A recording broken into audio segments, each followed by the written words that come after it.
We call it our 60% ARV product because it's based on the after repaired value, which is ARV.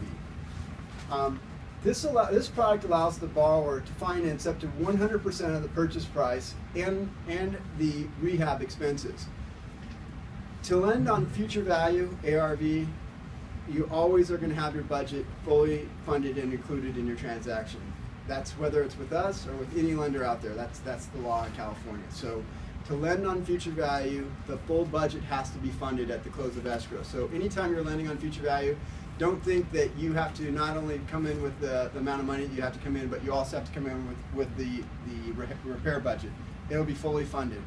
The way that California allows you to lend on future value is that all the funds that are going to be used to complete that property have to be held in a trust account to assure that that property will be completed to be able to make that after repaired value. So when we fund on the future value, we'll lend up to 60%, sometimes 65% of the future value, provided that it's no more than 100% of the purchase price. That's our maximum. So even though the loan amount might be, even though if you take let's say it's $1 million future value, and it's 60% of that is $600,000.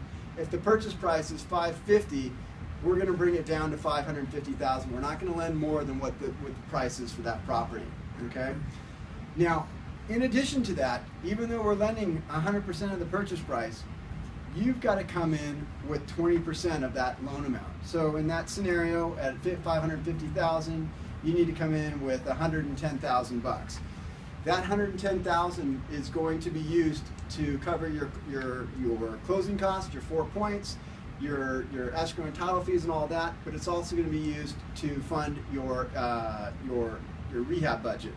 Now, we have some discretion on increasing the loan to value above 60 to 65, depending on the experience of the borrower. We have some discretion on reducing the skin in the game of the 20% contribution, but generally those are the numbers we stick to. We have some offsetting factor. If you've done a lot of transactions and you can prove it to us with closing statements with your name on title, that helps. If you've got liquidity, but you just are not using your liquidity, that helps. These are all things that we would use to offset what the LTV might be or the skin in the game portion.